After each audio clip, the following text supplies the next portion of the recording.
Okay, how are we starting this? We're going to start with our line of action. The line of action is the spine of the figure, right? Very important. So we're gonna try and think about where is this going to be placed upon this piece of paper.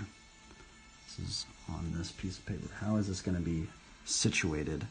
I'm actually going to push this down a little bit because it's a little... There we go. There we go. Seems pretty good now. I think we're going to have the figure on this side, even though we did do that yesterday as well.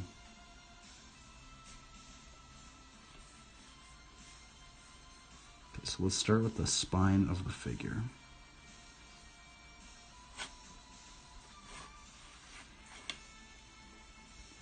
So we're going to build this figure from this point.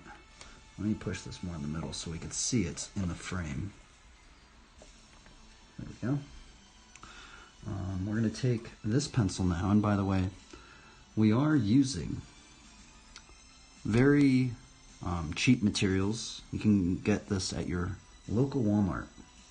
We're using simple mechanical pencils, and we're using simple Crayola pencils, not the erasable kind. I actually went to Walmart the other day, and they actually sell the erasable kinds now, but we're not using these. We're using the normal kind.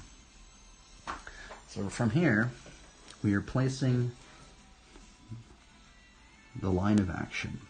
Now the line of action is the spine of the figure. I cover this many times, but it's very important, especially if you are getting into animation or things of that nature. If you actually see rough animator boards and stuff like that, model sheets, you'll actually see that they cover the line of action many times, right? Sometimes they'll even just draw just the line of action just for certain poses and stuff like that. It's very interesting. So from here, we're going to use this pencil now, and I'm actually going to have a piece of paper on the side right here, and if you hear this sound right here, it's actually me just getting an edge to this pencil. And why I'm going to be using this pencil right here, because this pencil is actually easier to erase than this pencil. And now this pencil is just going to be used as a guide mark for our proportion. 1, 2, and this, we're starting with the head. 3, 4, 5, 6, 7,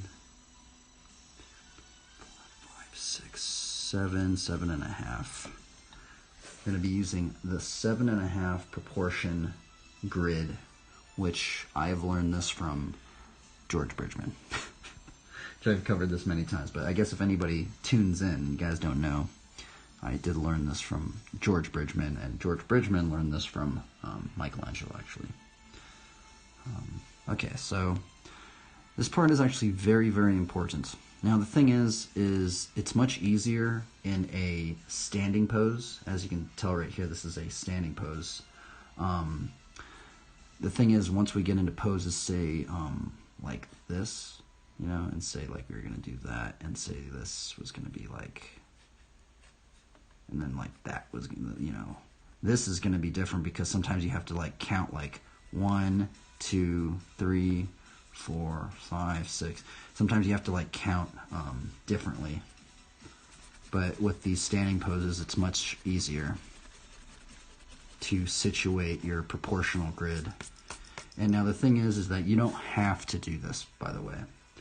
This is just the method that I was taught. Some artists, they don't even have to do any of this stuff.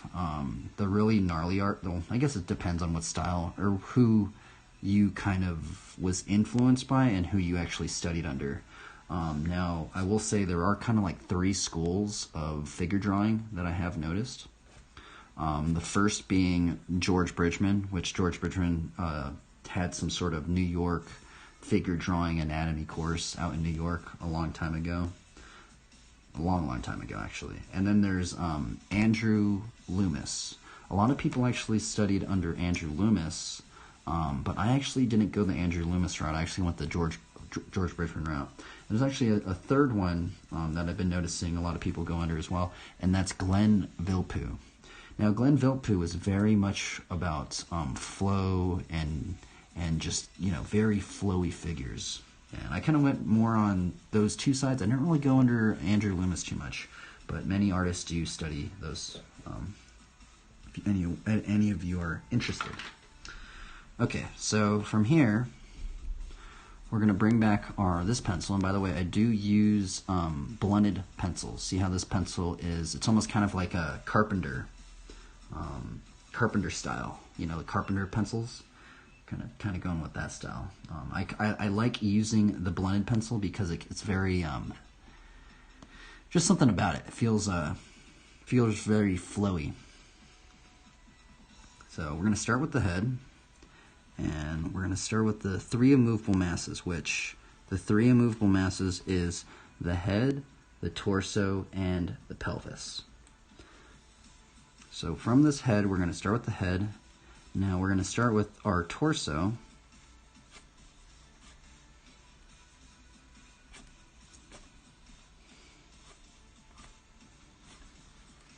Okay, so we have our torso. The last 3 immovable mass is the pelvis. Now the pelvis we can understand if we observe most humans. Actually, if we see this guy right here. Now it's kind of hard. This video's actually, let me make this video a little bit smaller because you can't see the entire thing.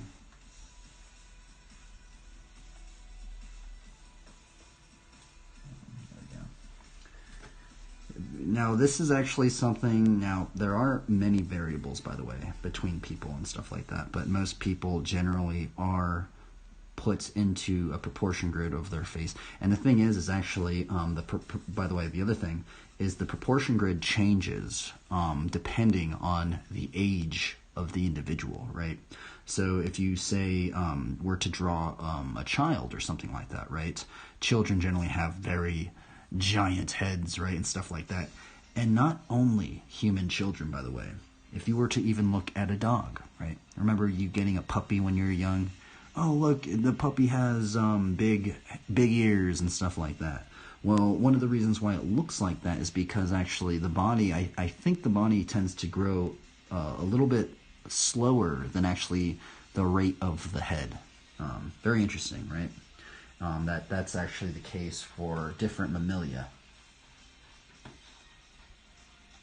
And so now we're going to go into the pelvis. So 1, 2, 3, 4. This is our 4 from this proportion grid right here. And we're going to just lay the pelvis in. Like so. I'm going to split that in half. Now, this may be kind of controversial, but this is what I was taught anyway, within the figure drawing realm, is that this 3 immovable mass is very important because this determines, generally, if you want to draw a male, do you want to draw a dude, do you want to draw a girl? Which one do you want to draw, right? I mean, I guess there are some anamorphic or androgynous figures that you can do, but generally the thing is, what I was taught, now this is kind of controversial, is that because females birth children, they have a larger pelvis, a birth canal, right? And generally men have bigger torsos. Now, some figure drawing artists that I have, now I don't know if this is actually scientifically proven, but what some figure drawing artists have said is because males back in the day when we were hunting woolly mammoths and out there, you know, hunting things, running around in the wilderness, right? That we actually had to throw spears and stuff like that. We had clubs, you know, had spears, and we had to use our upper body much, and in order to carry a lot of meat. If you actually go hunting, it's actually one of the hard. It's actually the big thing that's actually hard is when you kill the animal, is to actually transport all that meat back to where you want to do, because you know, and that's actually why a lot of meat actually gets rotten. You can only imagine taking down a woolly mammoth, right? So you probably need some sort of upper body muscle to transport that, right? And now what some figure drawing artists have said, now I don't know if this is scientifically proven or whatever, but then some people have said that, when women would get pregnant, they'd have like a baby and stuff like that, that they couldn't go out on the hunts and stuff like that. So they had to kind of stay by the camp and pick berries and maybe tend to the dogs that were there and, things of that nature. Well, the men had to go and use their body, I guess, per se, right? And but I don't know, kind of controversial. I probably should stop saying that because I bring that up a lot, but I did not come up with that, by the way. That was somebody. Now, I know it's kind of controversial nowadays because, some people say, oh, that wasn't like that. It wasn't, I don't know. So I'm sorry if I said anything wrong. I'm not saying that everything I just said was correct. I'm just saying that's what I was taught, and I don't know if it is correct or not. Okay, so from here we're going to go into these big, there's general landmarks to construction of the human figure, right? And we're going now down to a big landmark that I think is one of the most important landmarks to actually memorize. And it's 1, 2, 3, 4, 5, 5.5. This one right here. Generally, on most human figures, the 5.5 mark is actually at the end of the kneecap. And since we see that this pelvis is right here, right, we can generally get a sense of where our perspective line is going, right? And because of that, we're going to say, it's going to be about right there, right? And why it's like that is because this is going into the perspective, right? So that's a big one, right? So from that end of the kneecap, we can go boom, right? We're just kind of trying to remember that, right? And so since we know this end of the kneecap, we can kind of, generally if you want to do it like this, some people do dots. Now, some people actually do work in dots. There is a dot method for figure drawing. Some people do take this proportional grid, and I have seen people do like little dots, like dot, dot, dot, dot, dot, dot, and then they construct it from that. We're constructing it from simple shapes at the moment. Okay, so we're at the 5.5 mark, right? 1, 2, 3, 4, 5, and actually it should actually be down a little bit more. So look at that, a little bit more down. Let me right there. So from here, we're going to go. Generally, where I start from is actually at the end, right here in the middle of this. We split this this rectangle in half per se, and there is this muscle. I forgot what it's called. It's part of the thigh muscle. It's actually there's a major artery in there, and actually this is how some people have died. Actually, if you cut this major artery, you will bleed out and die in, I think, like 7. Like actually, I think in like, I don't know how long it takes for you to die if you cut that artery, but like I know there's a main artery in here that goes up into the ventricles of the heart and stuff like that. But anyway, besides that point, we're gonna go in and draw this knee. And we're going to draw this leg up in here now. And so, why we're starting with the legs, by the way, is if you study George Bridgman, he goes into talking about the construction of the human body and the human figure when you're drawing the human body, is that the human figure is kind of like a building, right? And it's the building of weight, right? It's actually a very interesting mechanism, the human body, right? And the human body actually distributes a lot of weight. We have to carry all of this on 2 feet. Look at all the other mammals in the world. What other mammals do that, right? And it's a very interesting balancing act, right? Of we always having to balance the weight of our on 2 feet, right? It's actually very interesting is that the human head about weighs roughly about as a bowling ball. And if you notice, actually, a lot of people with bad posture, say if you see somebody with kyphosis or the humpback person, the humpback thing. Generally, what I've heard is that because of the human head and its about the weight of a bowling ball. Actually, the more weight, the more we go into a hunchback posture, and actually kind of affects the spine sometimes. Okay, so anyway, sorry, I've been just rambling.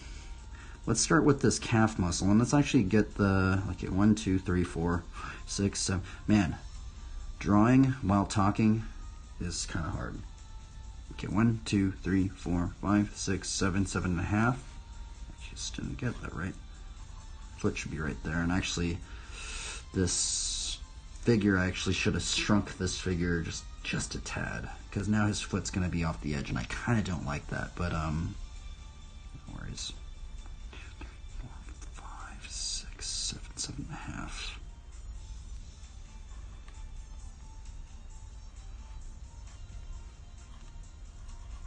I guess we just do like that.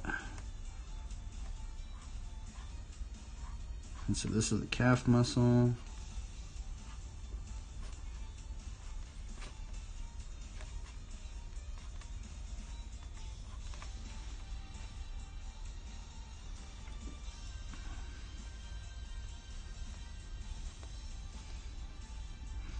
Okay, let's split this in half. Make that a box.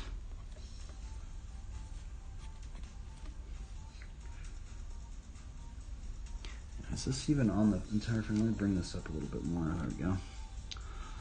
I kind of don't like how it's just nearing the edge of that. I don't like that at all, but oh well. Okay, so let's think about the armor of God. Generally, when I don't know what to draw, I generally just draw the armor of God because it's just like, it's just easier to draw. Or I guess not easier, but it's just like I've just done so many armor of God pieces that it's like, it's much easier to think about to draw something. So we're going to have the shield on this arm. Now this is another aspect as well from Bridgman, is that he says, even though it seems like you're wasting time because you're drawing this and say I wanted a shield, this is why his arm is like that, because he's going to be holding a shield right here. What George Bridgman said is that you want to draw through the forms, and you actually kind of want to draw like a sculptor.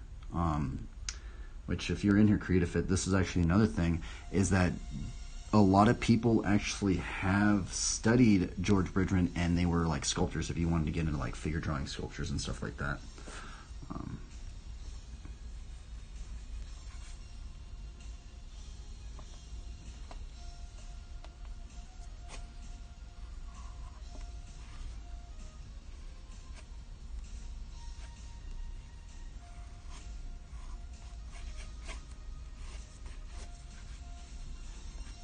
Okay, so we have our shield, and look at all that.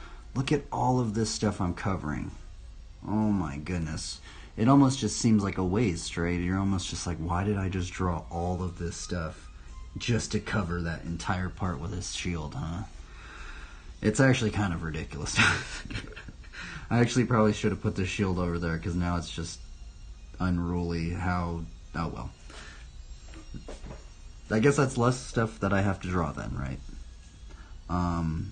Darn, I actually probably shouldn't have done that. Yeah, I need to chill out a little bit. I feel like I'm like talking and I'm like drawing and I'm like trying to rush. I'm actually not trying to rush it, but I need to like think about this more. And it's okay to like take your time too. You don't have to like just always just rush. Now, I actually kind of like rushing it at some points, because it's just like, I think I have a mild form of, I don't know what it would be called. I don't know what it's called when you start a bunch of projects and you never finish anything. I don't know what that's called. That's generally what starts happening to me. I'm one of those people where I'll just start a bunch of things and I just never finish anything, unfortunately, unless I do it in one sitting.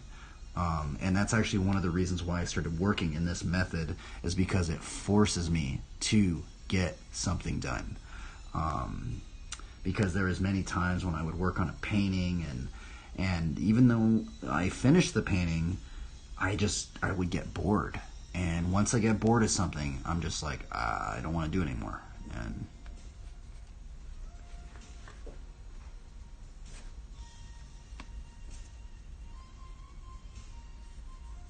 okay, let's do this next arm.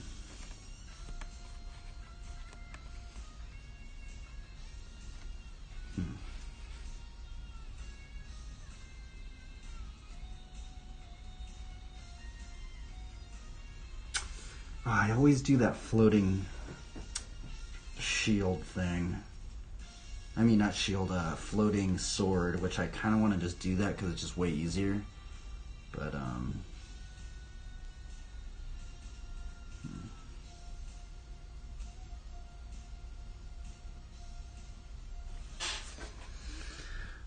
what should I do? Should we do the floating sword, which I just always do that. I just know I always do that.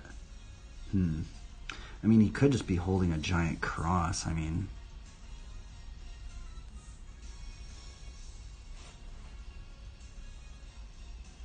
D. Greg TV. Oh, thank you, D. Greg. I appreciate that, man. I hope you're doing good.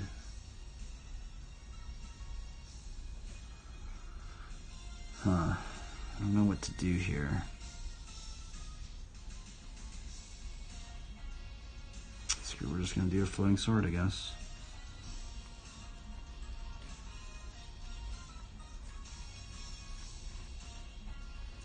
I guess it's way easier, honestly.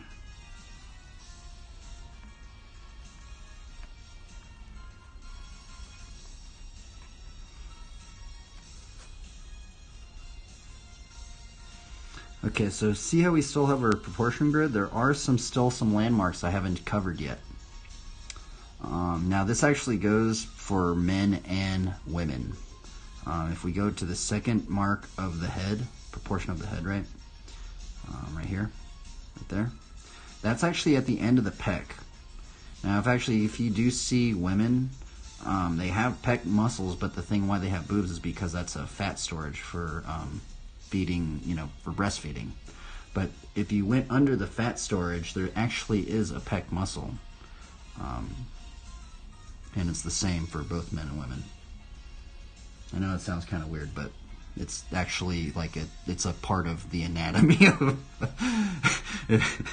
a lot of these things that I'm talking about. This is like literally part of like if we were to look at the anatomy, like if we were to dissect somebody, like you. It sounds weird, but that's just how it is. Like, okay. I apologize if I'm saying anything wrong, by the way.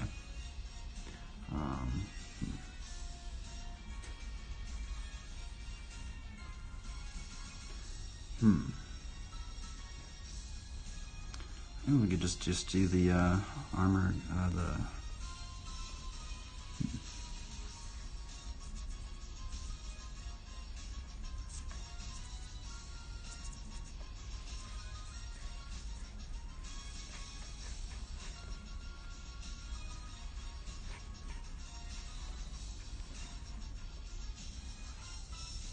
I don't know what kind of sword we're gonna do, but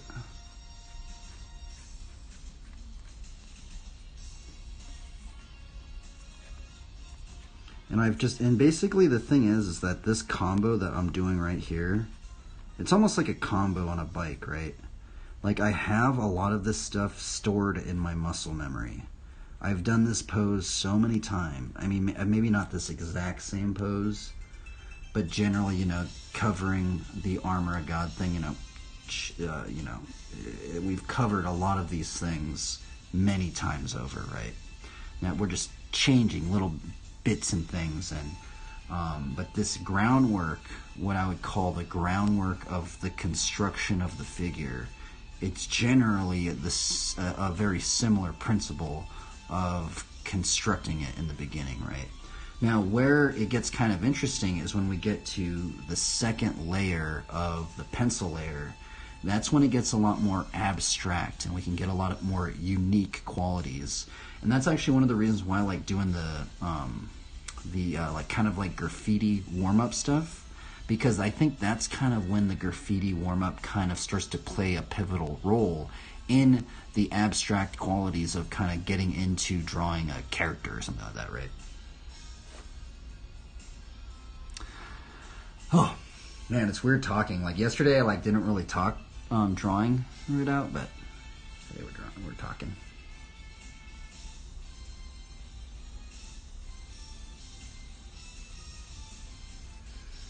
I don't know what kind of helmet we're gonna. I mean, we could just do like a feathered helmet, but I always generally do that one.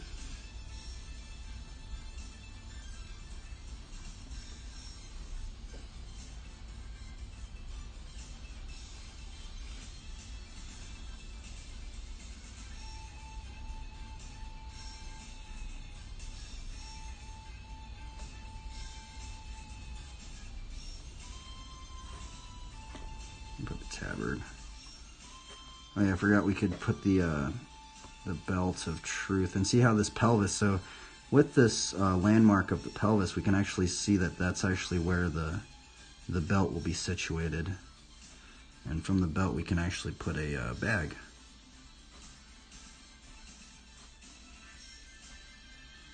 Fanny pack thing.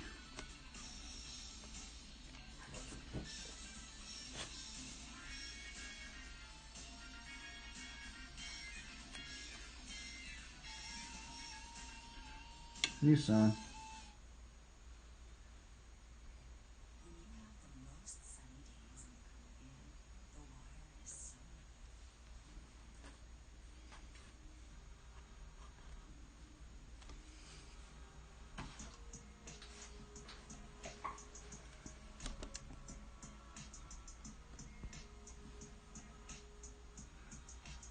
Okay, I guess we can go into our second layer.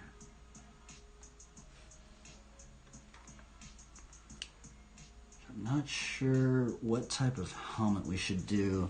I don't know exactly. There's so many different variables to a lot of these. This second layer now is very, very crucial. Though I think this layer is probably one of the most important layers because just gives us a lot of the kind of like the puzzle pieces we need. Now the second layer though is going to get into like abstraction and things of that and just detail stuff. Okay, so let's bring out this paper right here. We're going to get an edge to this pencil right here. Now yesterday's drawing was really cringy, man. I just struggled. Like looking back at it, I'm like, oh my goodness, I can't believe I just drew that. But okay, so we're gonna start with this head. I'm just trying to draw a helmet. For some reason, it's actually kind of weird, but I've actually been finding helmets to be harder to draw than a lot of other things, like just a general face. I don't know why.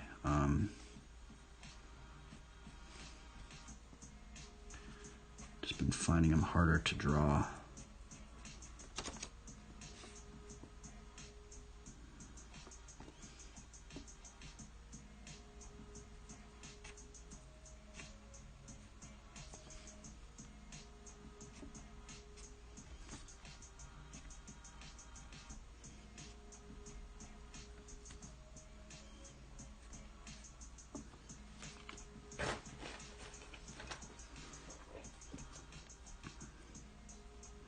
I think we're going to do like our typical Paladin,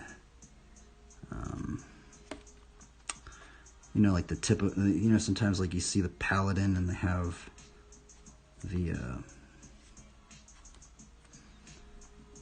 the wings on the helmets.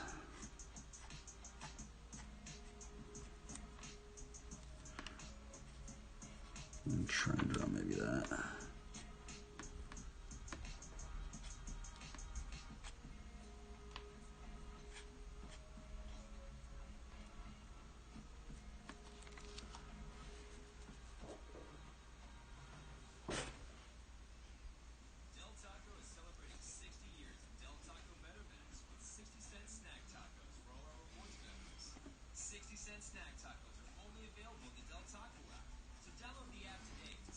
Probably make that halo a little bit smaller now. I'm Hobby, and I got Botox Cosmetic. There was a particular photograph, the lines.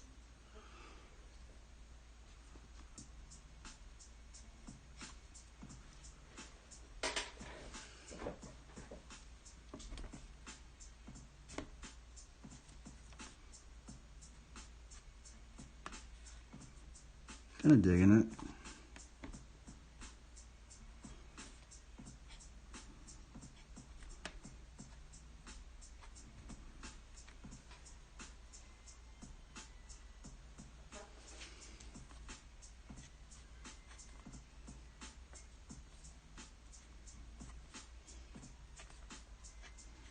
Now it is good. Sometimes it is good to study armor. As you can figure out some new combos and stuff if you start studying the armor and how it works and stuff like that.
Put some arrows in there, I guess. Or no, some darts. Flame darts again.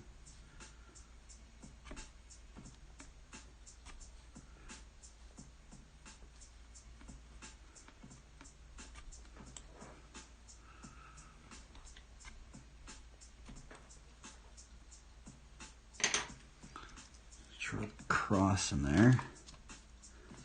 This is the shield of faith, by which you can extinguish all the flaming darts of the evil one.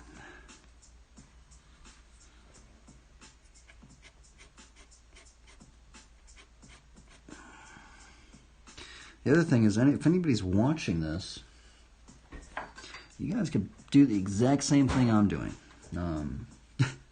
Because a lot of these things I actually learned from other believers, actually. Funny enough. And maybe you could also be one to carry on the torch. Become the light unto others. Bro, they're doing this commercial again, brother. What is this? That's okay. Let us be thankful in all situations, right?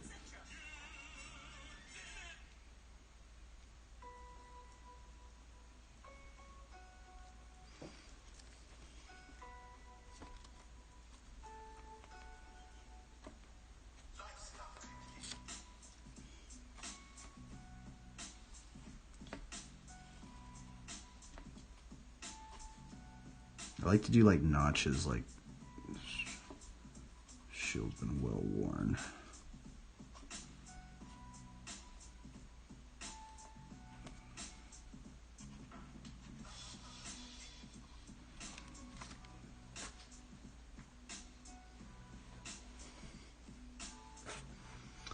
And I actually kind of didn't do the rule that I was kind of, well, I guess it's not a rule per se, but it's like a kind of a general thing that some people work on the head. They work on the hardest parts of the figure first, right? Which I probably should have worked on that. But some people, what they do is, actually, you know what? Now I think about it. Oh, dude, I actually totally forgot about something. Man, this is actually so crazy. I forgot about this. So, in previous streams that we used to do with these drawing streams, there was this time when I was trying to speed up the process of drawing these characters, right? And so one of the things I tried to do to speed up the process of drawing these characters is that we would work on the hardest parts first, which I learned that from Brad Rigney, which he is a believer. Shout out to Brad Rigney. To work on the hardest parts first, and then ink those parts, and then kind of improv ink this layer right here, which actually we might do that today.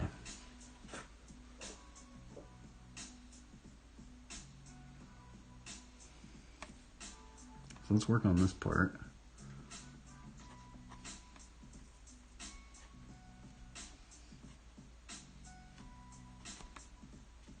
Work on this hand. Now the hand, like I've said in previous streams, it's generally a shape of a rectangle, but it's kind of like a rectangle with a triangle like that on top of it. But if you can understand that, you can kind of you can start to gauge the proportional variables of it. I'm not very good at it. I'm very actually terrible at drawing hands, but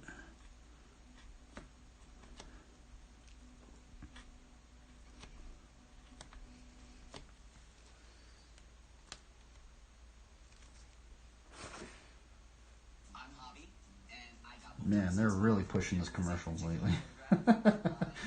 Like pushed that commercial like 5 times already. Holy Toledo.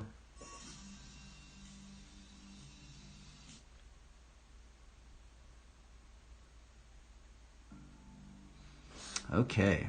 Yeah. So I think what we're gonna do now, everybody, let's kind of maybe work on the sword a little bit, the sword of the spirit a little bit, and then yeah.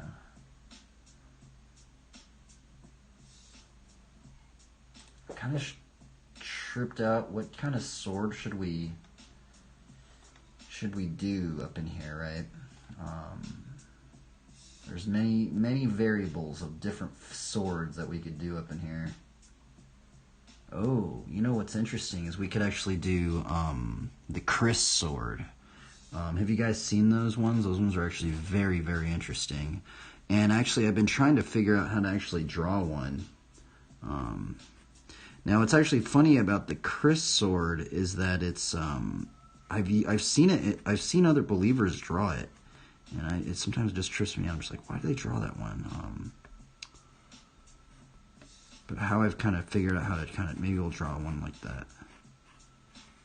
So what I've tried to do is I'll just kind of rectangle it out like, maybe we won't do a Chris sword actually. And I think about it, I kind of don't want to do that sword now. I don't know if right now is the correct time to do that one.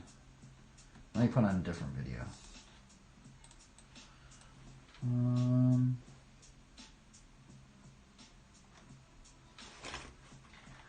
I need some longer BMX videos. Let me do this one.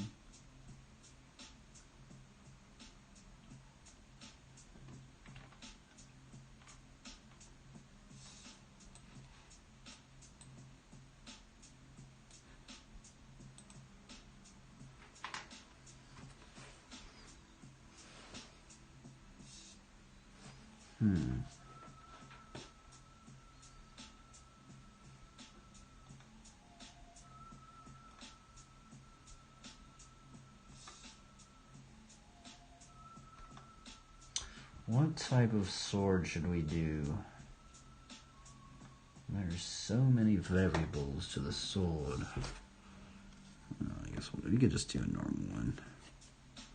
I guess we could just do a normal sword and then put the leaves growing on it.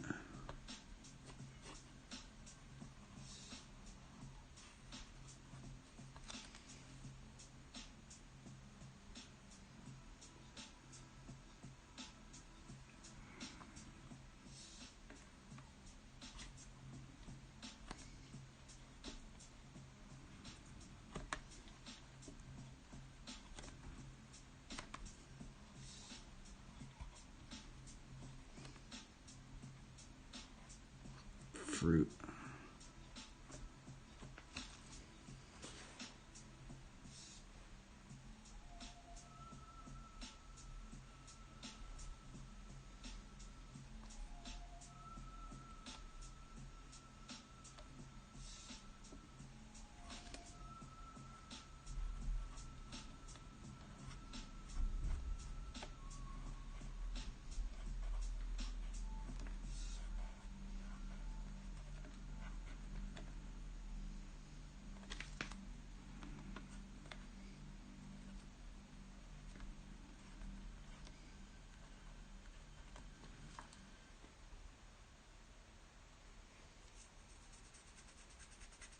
I'm Hobby, and I got both.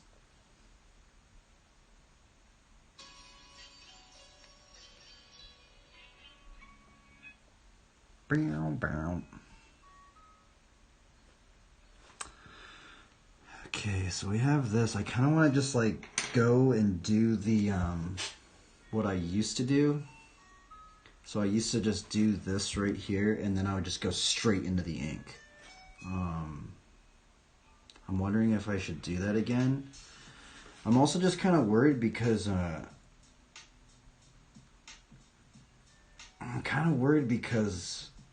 this little thing right here stresses me out so much sometimes, and I'm trying not to get stressed out.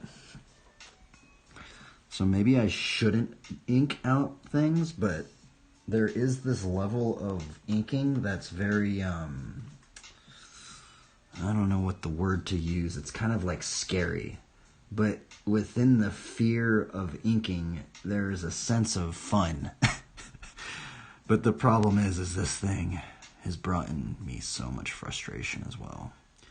So I'm almost like hesitant to even use this thing because, I don't know, man. I kind of don't want to get stressed out. But let's just go for it. We're going for it. It's okay. Let's just do it.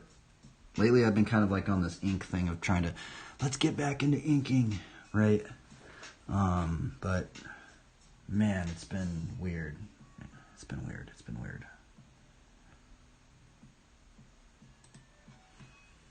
All right, well, let's just go for it, I guess.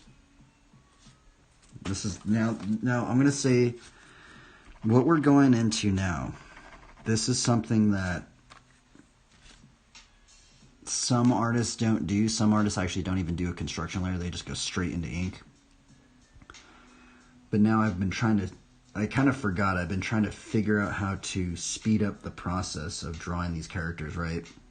And this is one way to speed up the process, if you are wanting to ink, is to do this base layer, to do the hard things first, get the general proportion grid down, and then you almost improv with the ink. Improvisational inking. That's kind of maybe what I would describe it as, right? Let's go into it.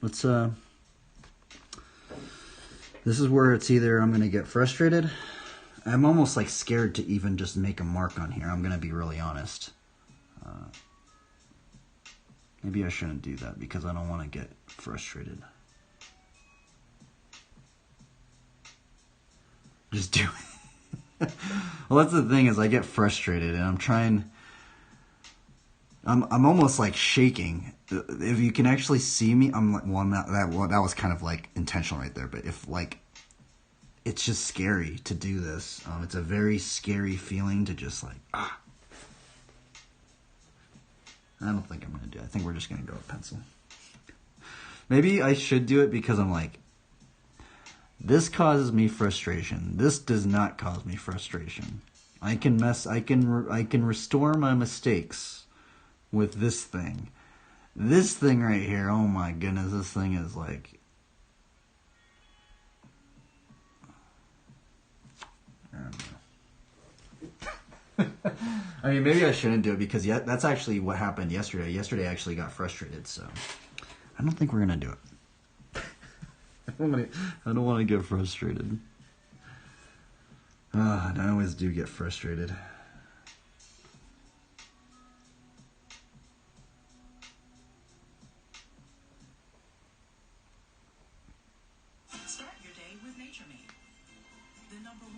But yeah, if you guys were wanting to do that, by the way, you guys could potentially do it that way.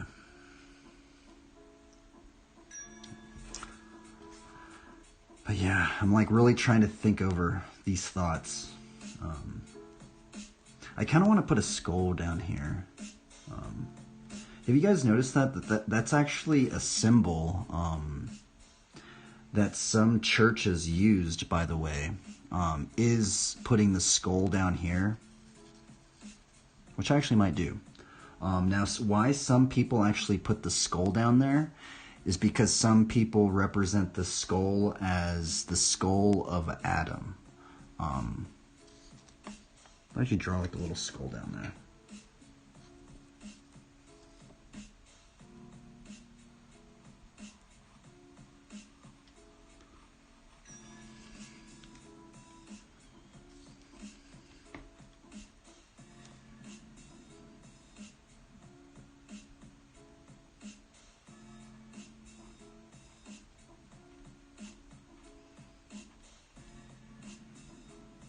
Which lately I've been kind of thinking over this again. Now, it sounds weird, but the only reason why I've been thinking about this is because of Diablo 2. I started trying to do this thing. It's called the Pacifist Run on Diablo. And what's actually weird if you get into doing the Pacifist Run on Diablo is that actually looks really weird. Maybe I shouldn't do it like that. It looks like... Maybe I shouldn't put a skull in there, because I feel like some people are going to be like, why is there a skull right there? But then, if you see some of the lore of what some Christians did, is that skull represents the skull of Adam.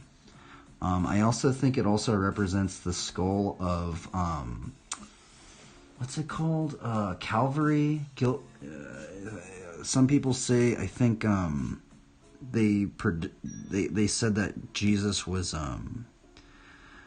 crucified by this rock, and some people said that this rock kind of looked like a skull or something like that. So, but I feel like just because I did that, like I think some believers would be like, why is there a skull right there? Like, isn't that like promoting? I don't know.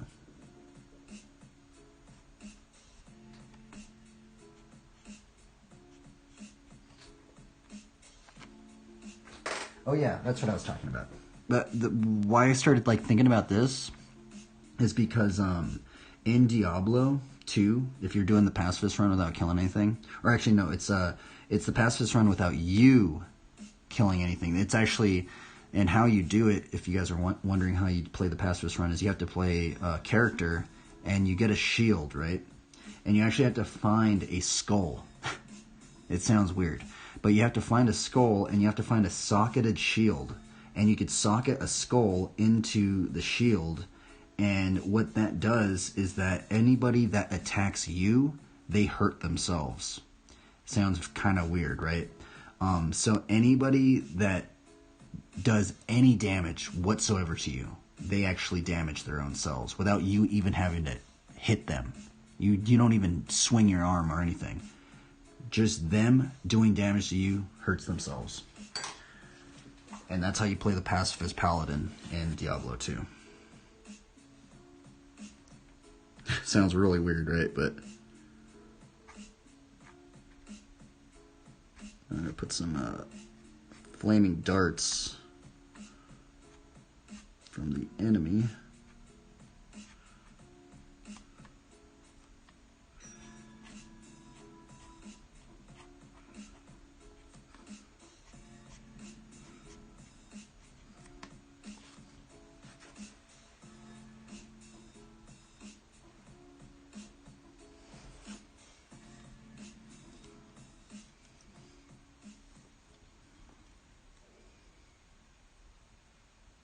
Did you know that there is a hidden message in the ancient Egyptian symbol of Osiris despite existing over 3,500 years ago.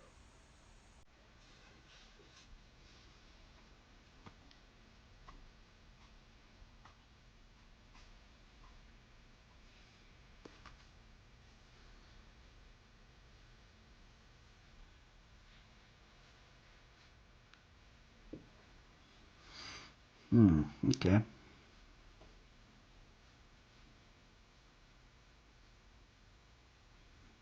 Okay, helmet of salvation, breastplate of righteousness. We tried to put a little cross right there.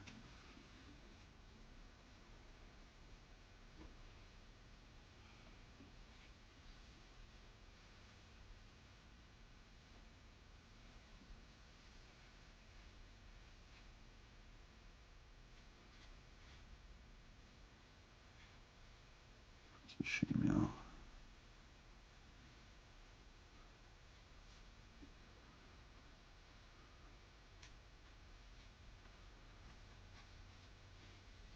and shout outs to all you believers that play Paladins out there. Because if it wasn't for you guys, I honestly feel like my faith wouldn't be where it's at. It sounds ridiculous, but like I feel like God used you guys playing the Paladins to kind of kind of like inspire me to even like start drawing knights and stuff like that. It's his hand, by the way.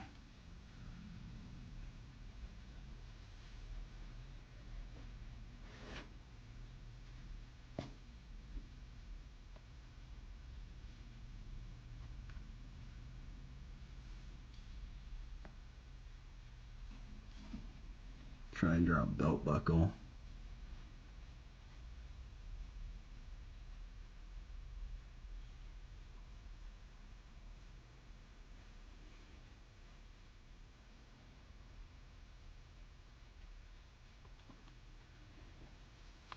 That's the belt of truth. We have breastplate, helmet of salvation, breastplate of righteousness, which I kind of like. It's kind of hard to draw at the moment.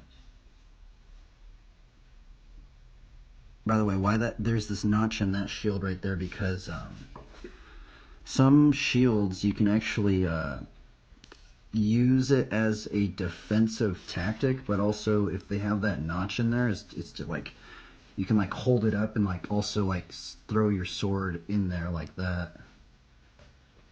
Cool. Man, I've been trying to learn that trick right there, the front yard.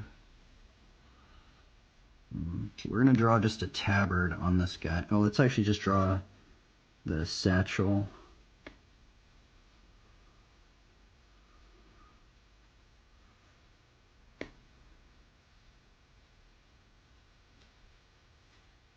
I know I always draw a satchel, but they're just fun to draw.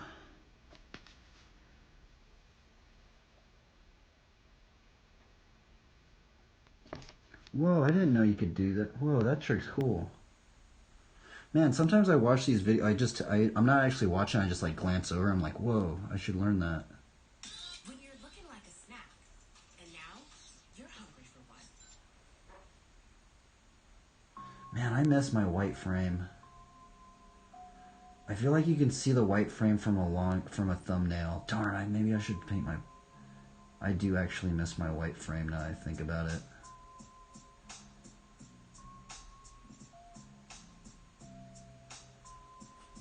Anyway. We're just going to put a tabard on this guy. Which a tabard's just like these things. Just way easier to draw, honestly. You don't have to draw as much.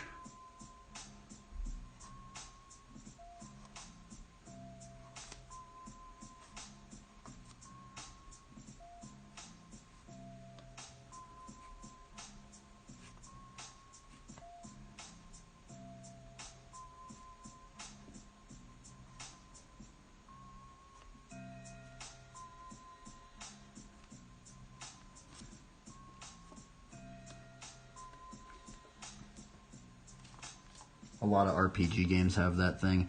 I honestly think one of the reasons why I don't actually know why people started wearing tabards, to be honest.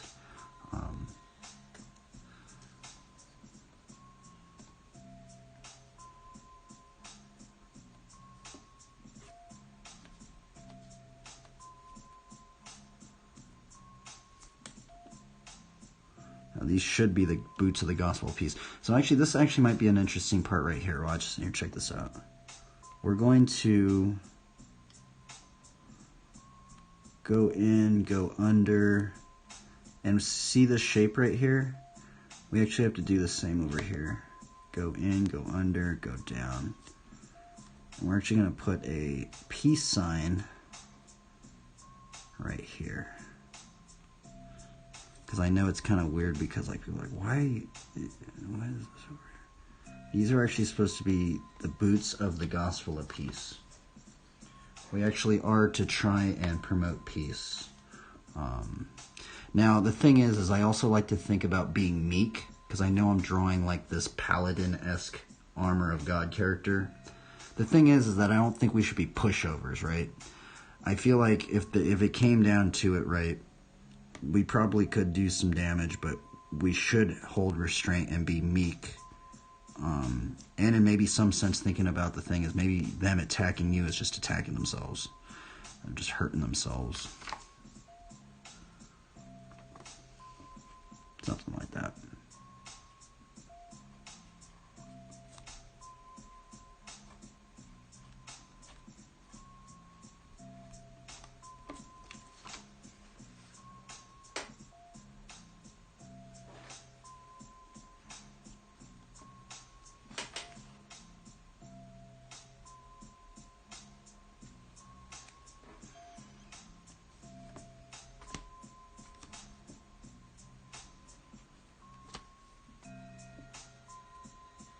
That is kind of a controversial topic as well, I will say.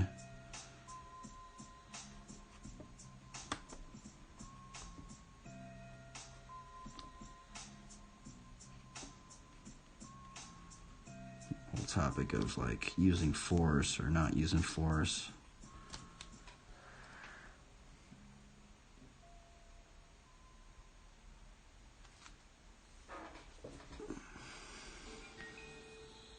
I kind of feel like this character is kind of scrunched up, and I know why it's scrunched up is because I pushed this to the side.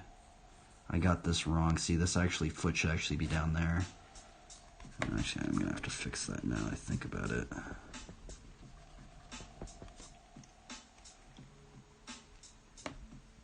And this is the problem. I should have actually proportioned this one little step down. And because I proportioned it out a little wrong, now this entire thing is... But it's okay. I can't go back now.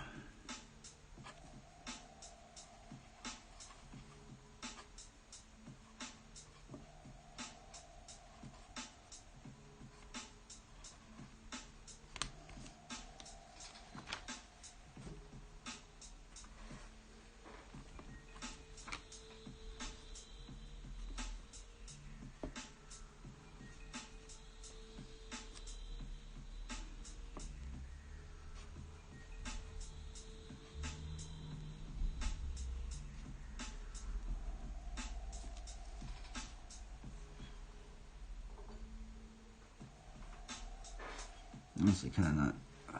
I was kind of digging it, but now we've entered in the realm of I don't know what I'm doing. That's what it feels like.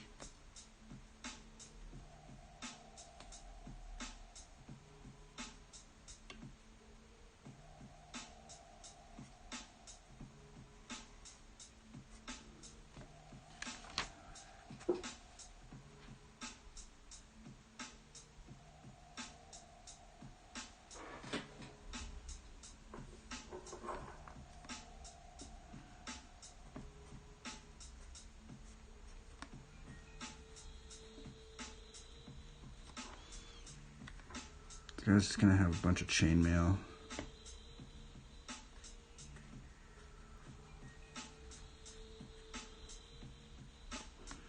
So I don't have to draw as much.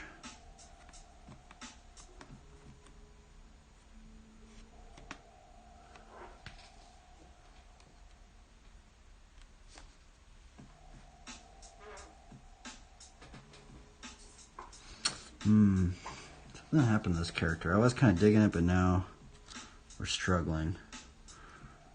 We've entered into the struggle again. That's kind of a thing about these characters. Sometimes it's a push and pull kind of thing. Sometimes I like doing these characters, and then there gets to this moment where it just looks weird. Like there's just something odd about it. I think it's the proportional grid that I'm using. It's okay. Can't go back.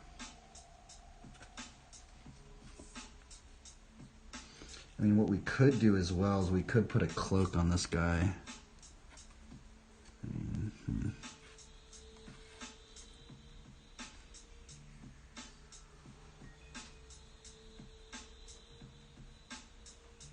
Yeah.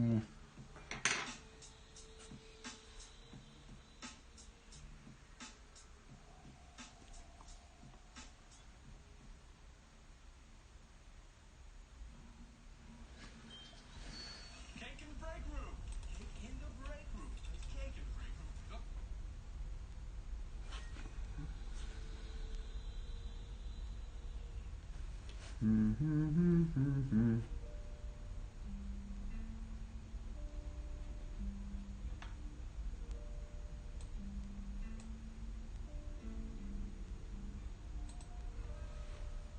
How long have you been streaming for? Almost 4 hours?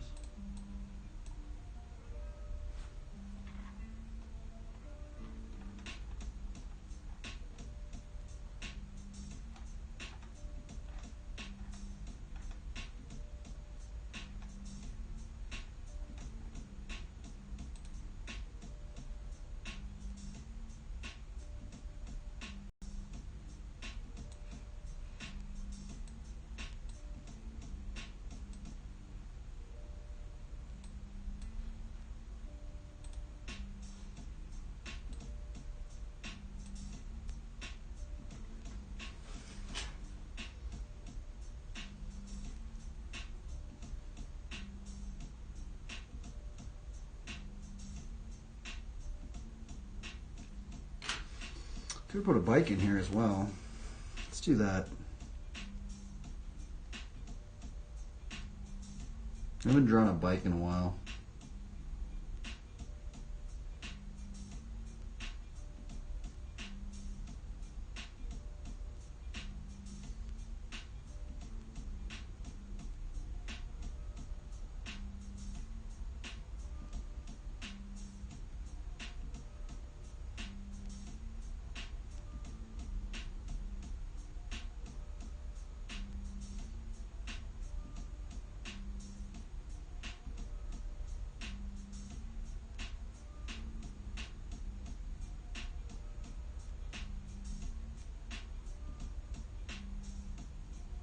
Whoa, that was crazy.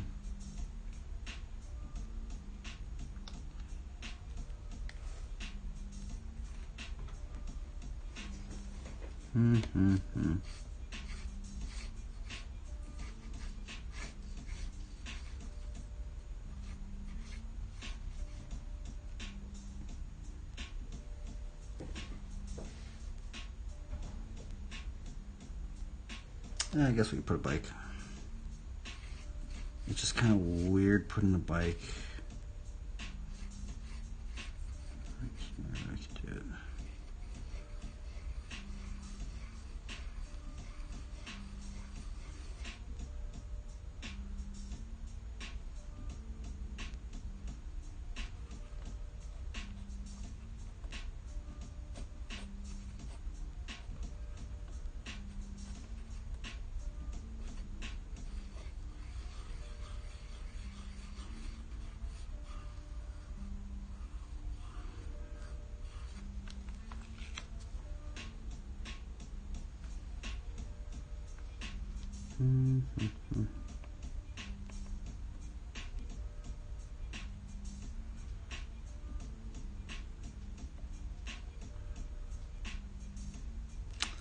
It's always just weird drawing this and then the bike. I guess I could just draw, we could just do the bike in green. So we kind of know it's like in the background, just faintly in the background.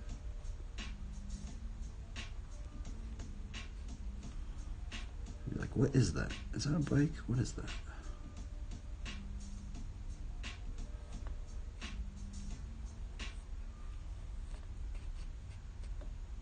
I like drawing. I actually haven't been drawing the bikes. That's funny. I have not been drawing the bikes lately.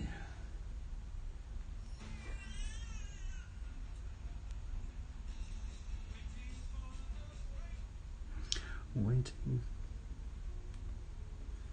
Kind of wondering if I should just start listening to copyrighted music, but every time I do it, they silence my stream. And I don't know how the other streamers are doing it, because I know the other streamers, like, I don't know what they're doing, but I think Twitch gives them a little okay. They're like, you can do it, but we won't get you in trouble.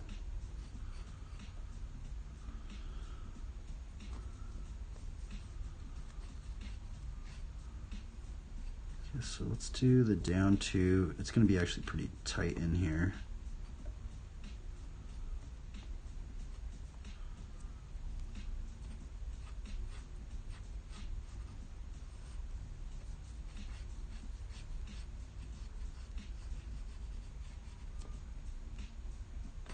Oops.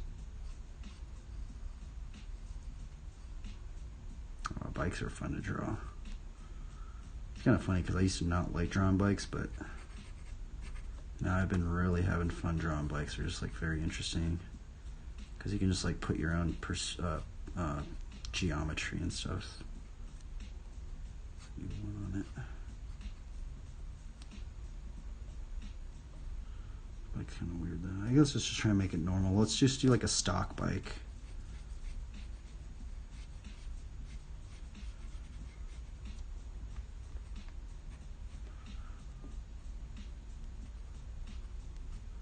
It's so funny because like when you play it like, or I guess not play, but when you draw it like this, it kind of feels like you're like playing like an RPG game.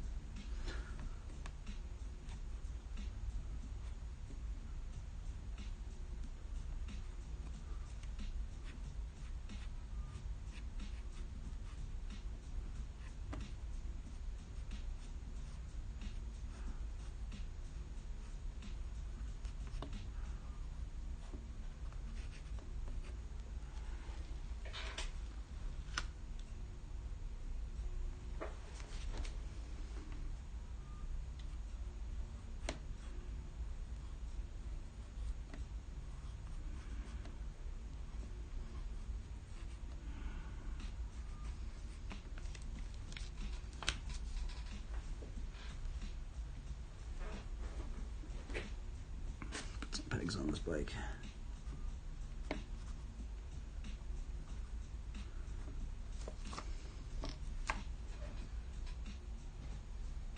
No brakes. This guy will be brakeless.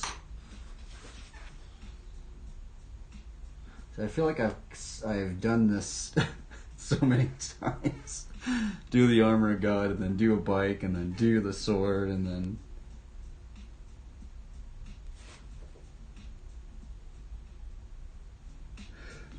I'll be right back.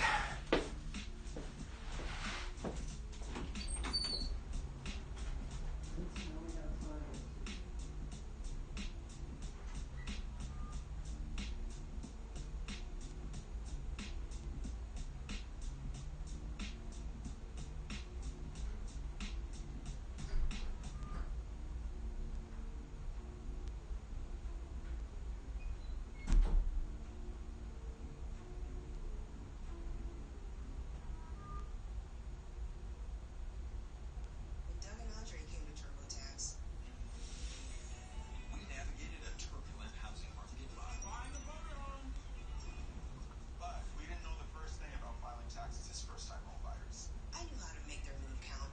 We file taxes for millions of new homeowners and guaranteed 100% accuracy on land and sea. Was that a shark? Yes. Make your moves count and do it TurboTax. Man, I need to be drinking water.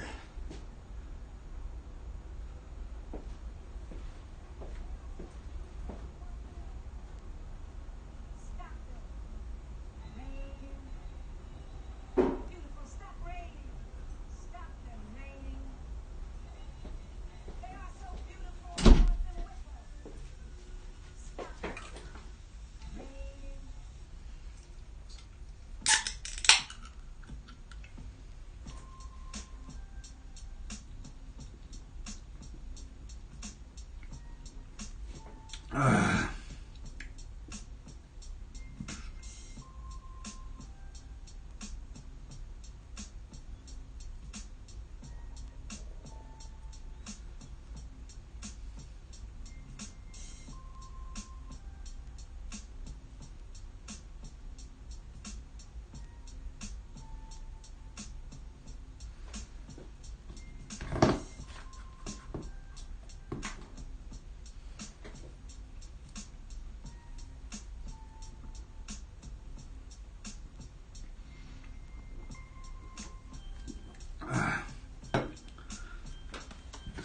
Alright, let's keep going.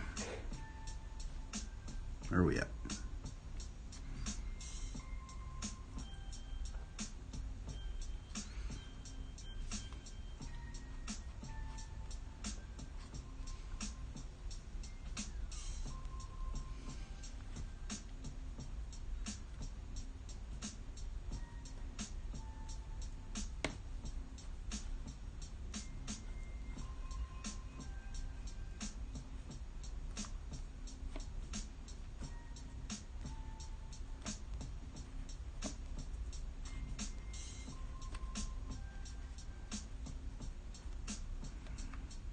This actually should be the front page of it.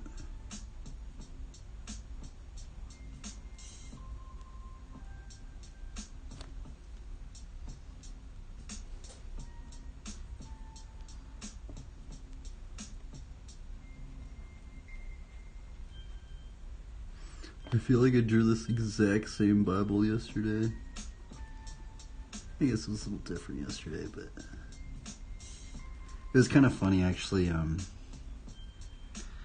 There was this believer the other day. He was like, he saw like there's this floating book or floating Bible illustration, and he was like, they were like thinking, what part of the Bible is that book? Is that Bible actually in? But actually thinking about it, if it's like halfway, that's generally most where Psalms and Proverbs is. And I wish I just watched this BMX. I wish I had like a bunch of eyes where I could just watch this BMX video while I'm drawing, but I have to stay focused on the drawing. But it's okay. I guess anybody that watches this, you guys can watch the...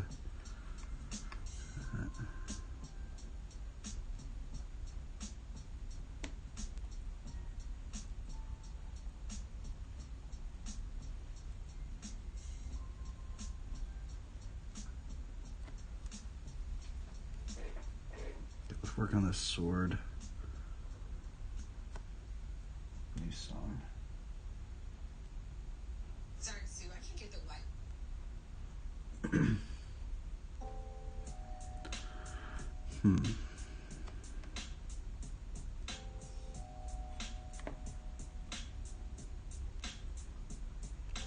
I need some new music. New copyright free music. I'm like listening to the same stuff over and over and over again. I need to like get some new copyright free music.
Oops, darn it, messed that up.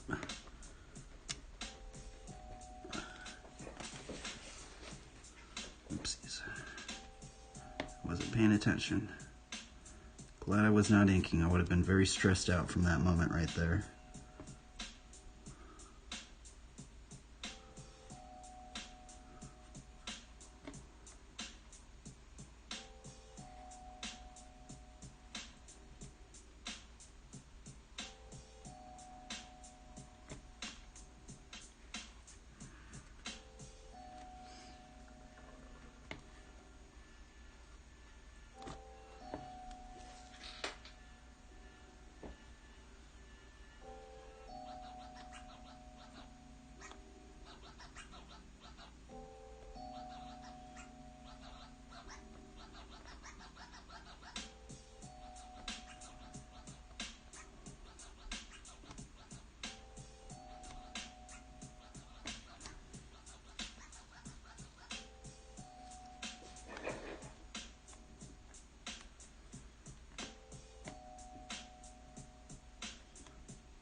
There's a little notch in there.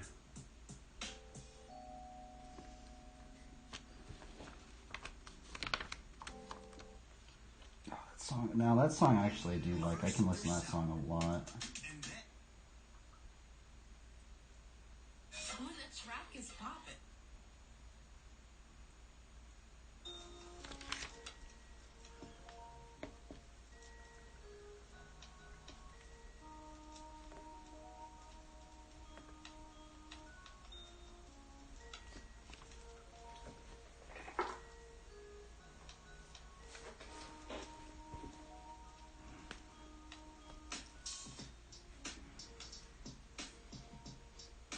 It's kind of cool. It's like it's coming from the Bible. Man, that's gnarly.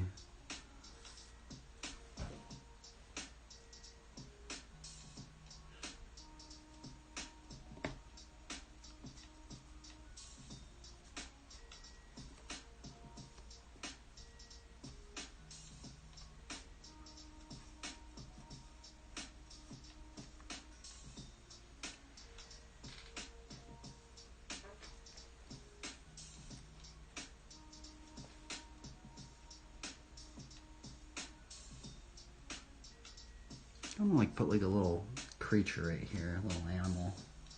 He's like been trying to protect or something.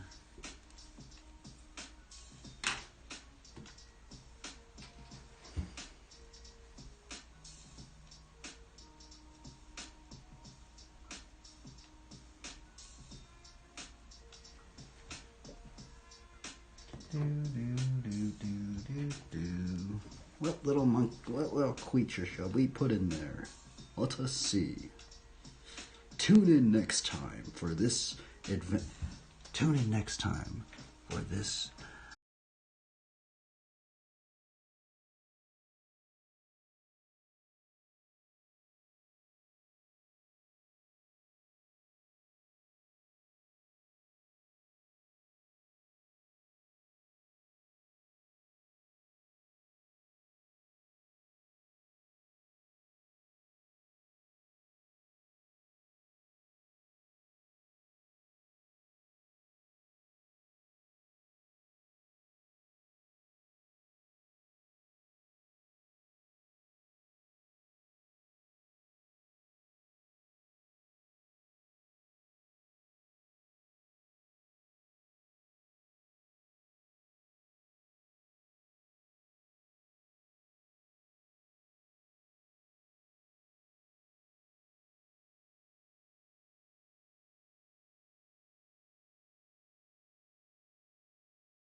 This is funny.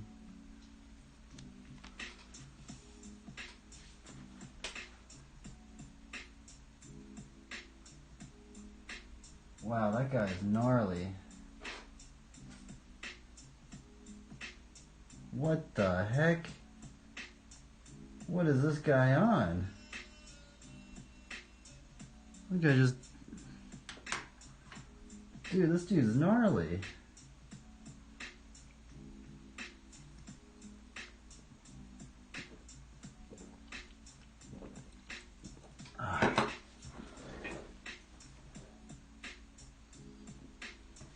Oh yeah, I kind of want to put that Cairo sign.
Guess we could write some verses right up in here.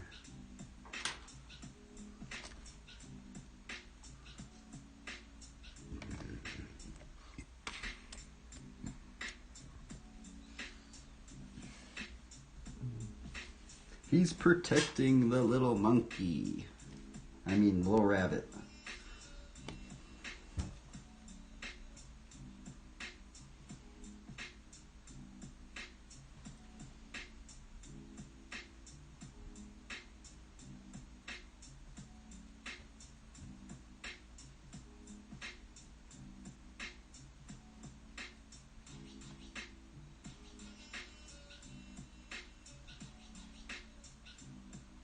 Pretty cool song.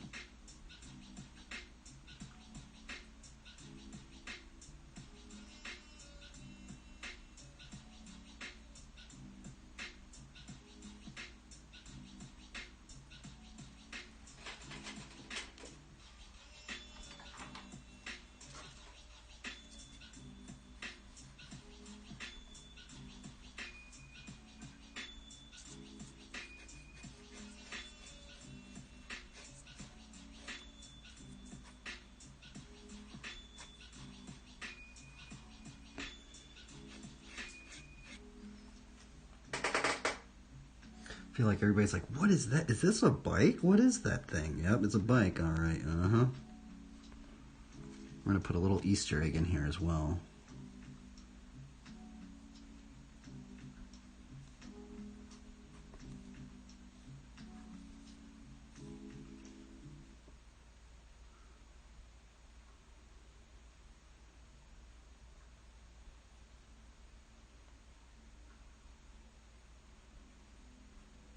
That's very, very faint. But if you know, you know. I'm the only bike company that's ever hooked it up. Help me out. I mean, I guess Golden Days has, but it was just like, it's kind of more like a friend thing as well, but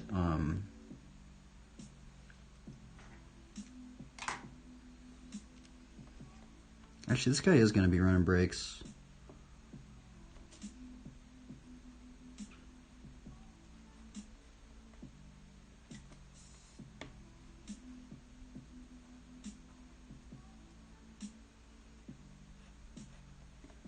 He's going to be running a gyro.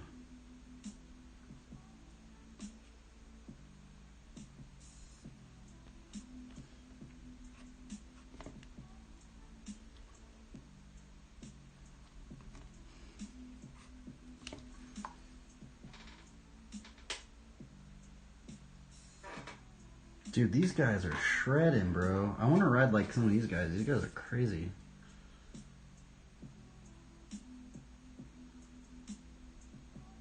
Oh, this is a copyrighted song. Darn. Darn it.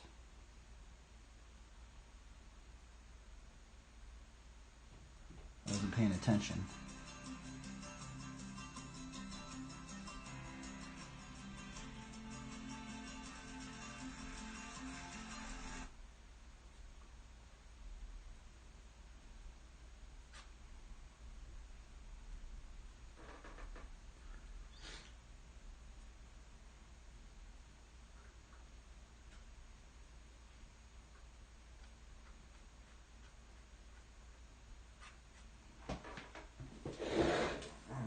Okay, let's see here.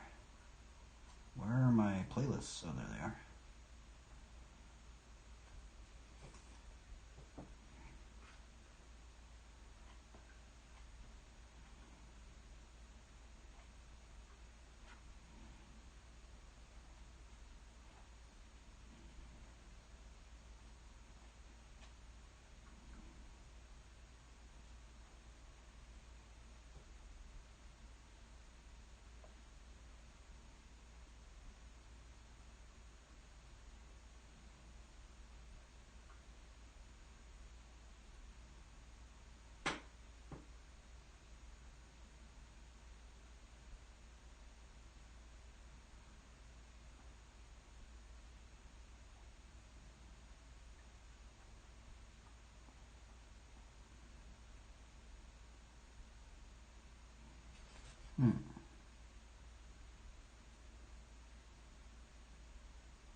Is that Alice in Chains? There's this one copyright-free Alice in Chains song.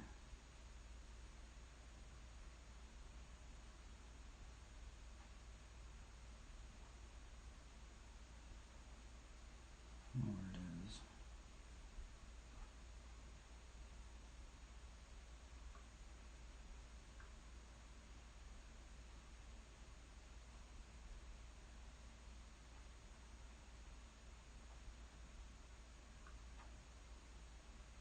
Let's see, I'm missing a song. Okay, so what verses are we going to put up in here?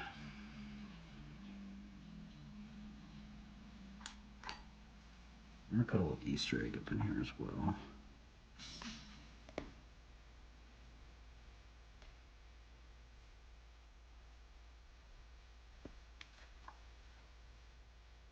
Like, how many crosses can you find?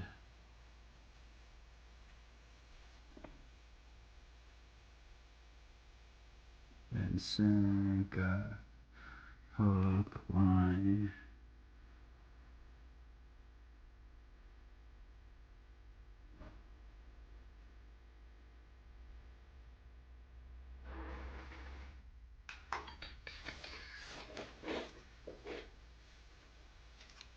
Let's see, what verse? I guess I'm going to have to put a Bible, or definitely a Armor of God one.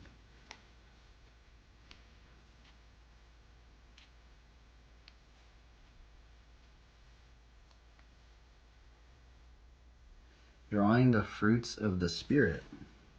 One's kind of hard, but I mean, I did kind of want to like, I mean, that is why I kind of put these little fruits on here.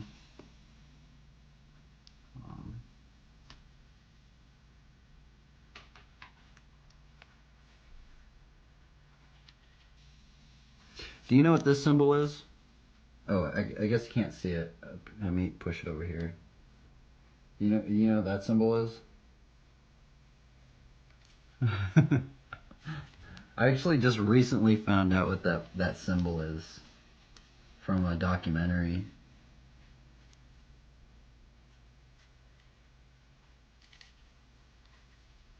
This little Easter egg. Looks like a weather vane. I don't know what that is. This is actually a Kairos symbol. So early Christians would actually use this symbol to represent like the cross or something like that. And they actually used to put Alpha and Omega right there. Oh yeah, I forgot about that. Let me look at that again. Yeah, and why they would do that is they would basically it would symbolize the Alpha and Omega of Christ in the Greek. So it's like kind of like a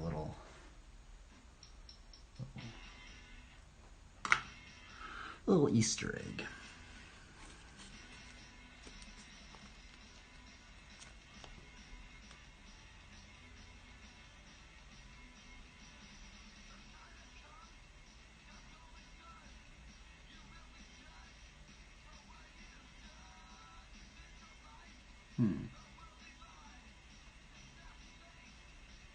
No innocent victim.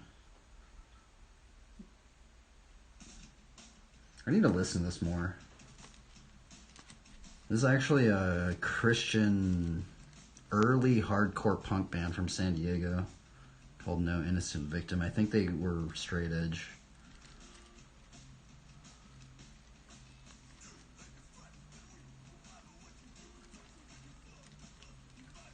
Going into Ephesians, by the way. I'm trying to find Ephesians here.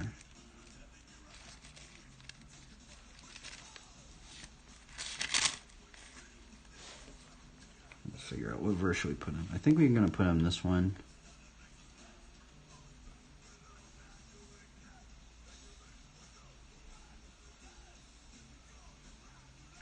Maybe this one too, right here. Put on the whole armor of God that you may be able to stand against the schemes of the devil. That one might be a good one right there. Yeah. Ephesians 6:11.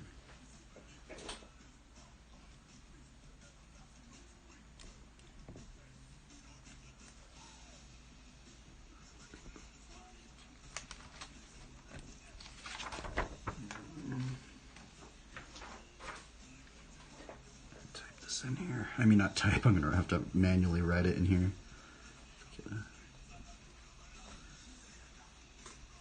I'm all like, I'm gonna type it in here. No, I actually have to manually write it in here. Oh, that's funny. I wish I could just type it in there. Make it way faster. Ephesians 6:11.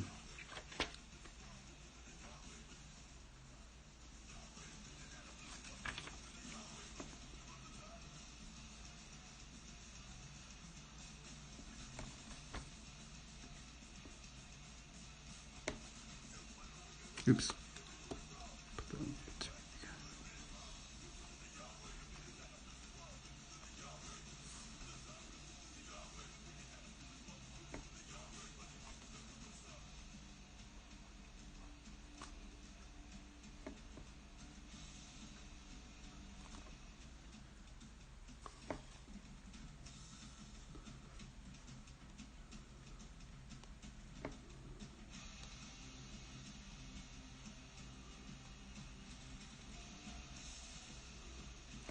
Put on the whole armor of God.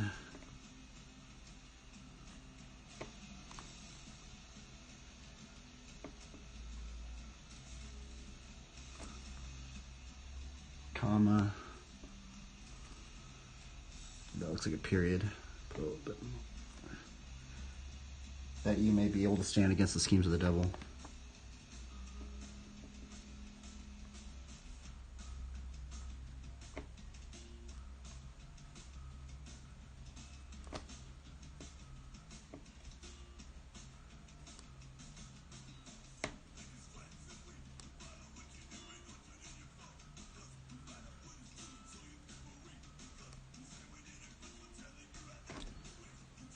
Man, this band's actually pretty cool. This guy has like an interesting voice.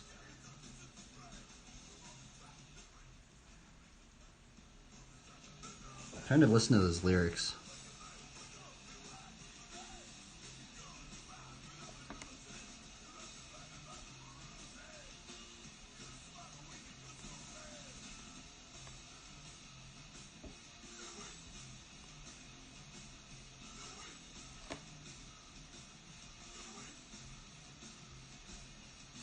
I think he's saying something like you're weak for trying to, I don't know, like go with worldly things or something.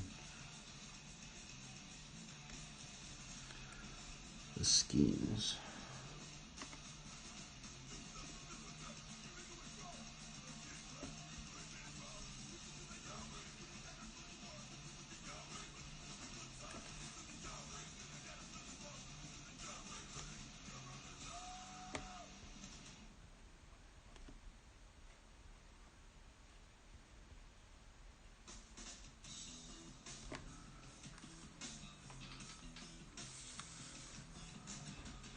Could put a couple other verses in here as well. That's Ephesians 6:11.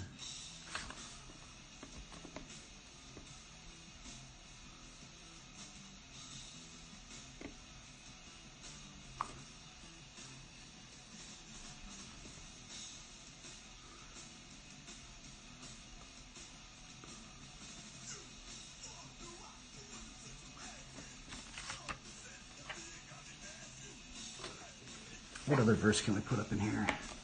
Maybe the seed is the word of God. Luke 8:11.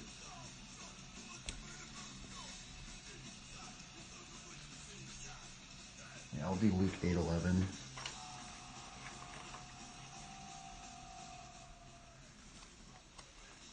I think we could put a couple of them in here. Luke 8:11. We might be able to put the kingdom of heaven is like compared to a man who sowed seed in his field. That's Matthew 6:24. Or no, Matthew 13:24.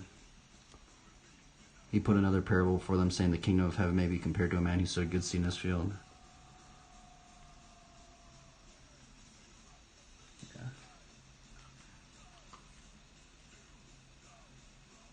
Right, maybe we should put that one, or should we put another one?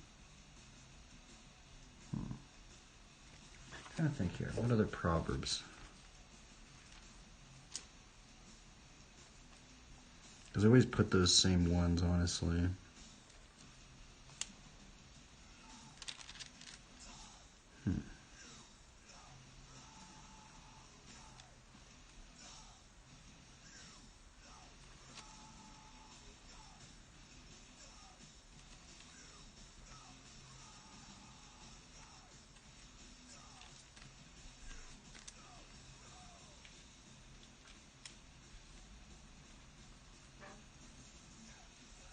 There were rabbits in the field.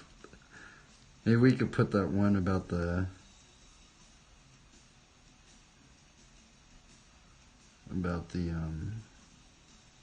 righteous takes care of the life of his beast.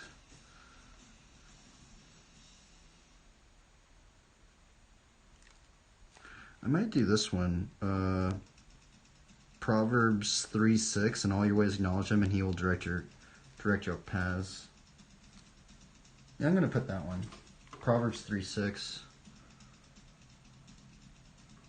Proverbs 3:6. I'm going to do New King James Version.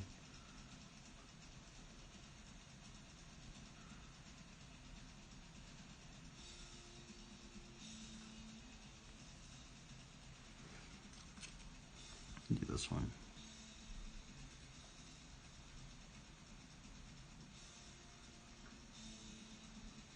I guess we just do, yeah, we'll do New King James Version. In all your ways acknowledge him, and he shall direct your paths. That one always just trips me out.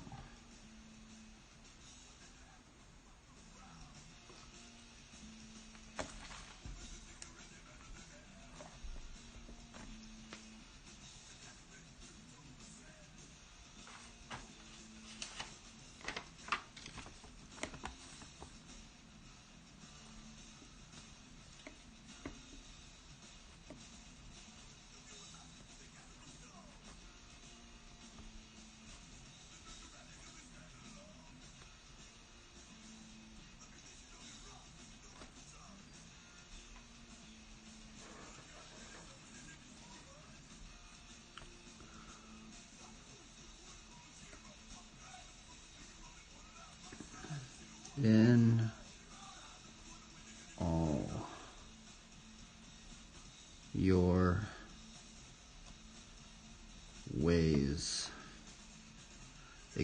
Acknowledge.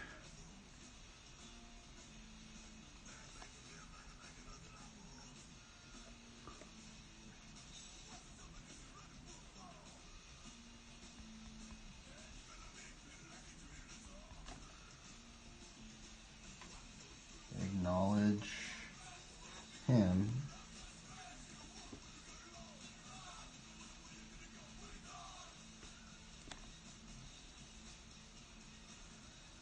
And he shall direct your paths.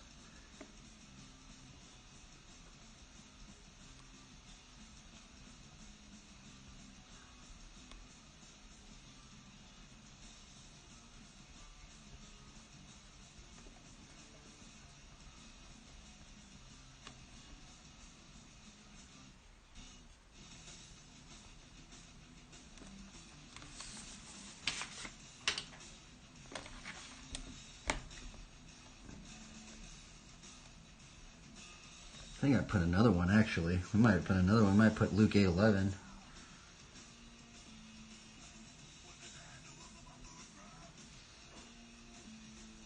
Oh, interesting.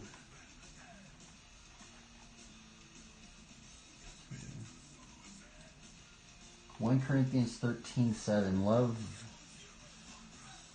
Love bears all things, believes all things, hopes all things, endures all things.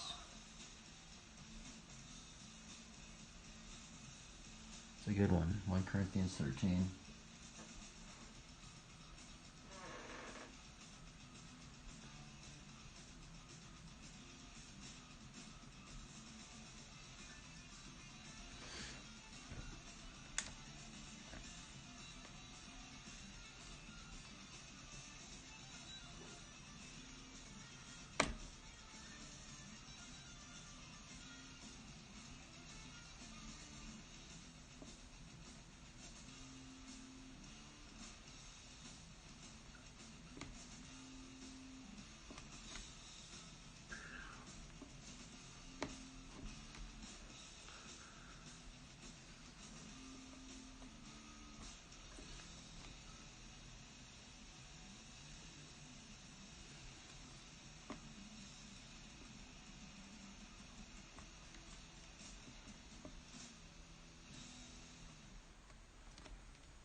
How's the drawing going?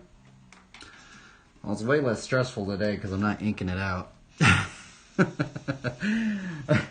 There was a point when I actually was going to ink it out with this thing, but I chose not to because this thing frustrates me.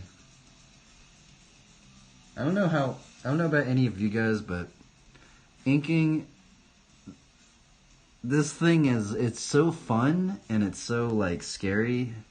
But it's also really frustrating, just because I can't go back.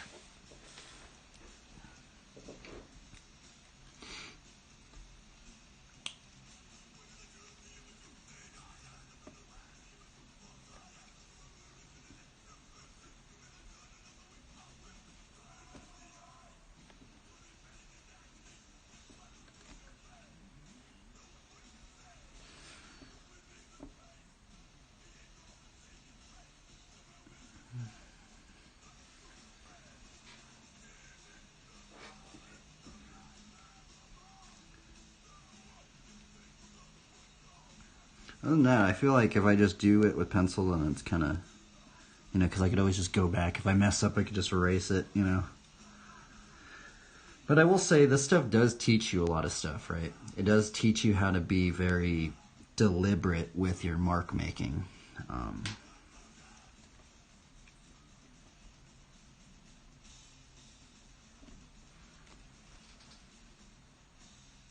Headed to study? Very well, man. Thanks for tuning in, Creative Fit. I'm about done here. I'm just kind of just doodling, just doodadding around a little bit. I think I'm just going to keep the bike in the background like that. Like you can I kind of like it like this. It's almost like, is that a bike? What is that thing in the back? Yeah, that's a bike.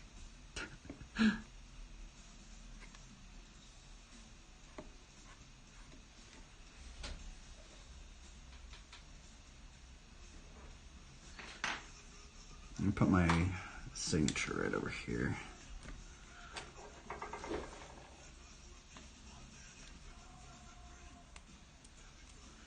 I can't listen to this all the time.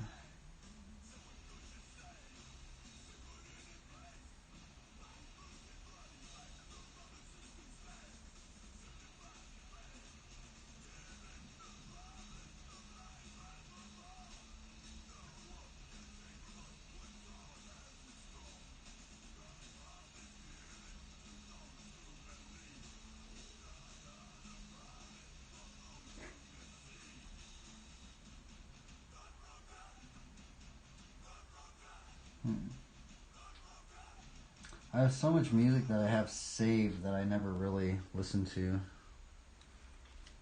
I'm just saying it right here. Have a good one, Creative Fit. Thanks for tuning in, man. Listens to you and your family, man. I hope we can keep edifying the body of Christ.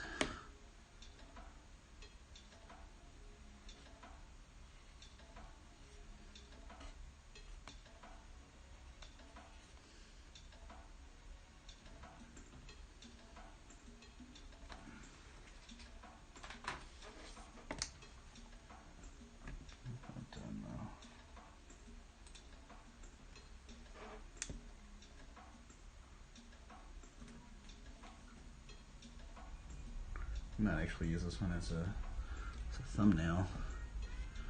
But I kind of want to have this thumbnail more maybe over this side. I guess I could get a little bit of a better angle.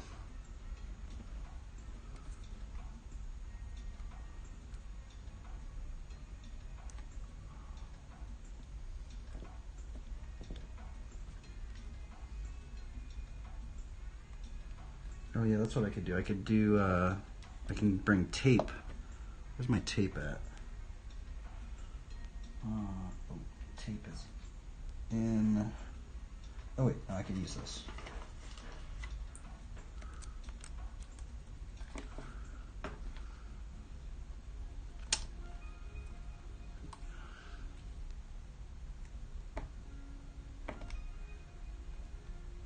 Just trying to get a thumbnail. I'm done here. We're just getting a thumbnail.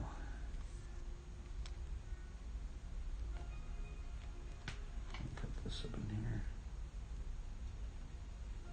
I guess I'm going to use the green pencil.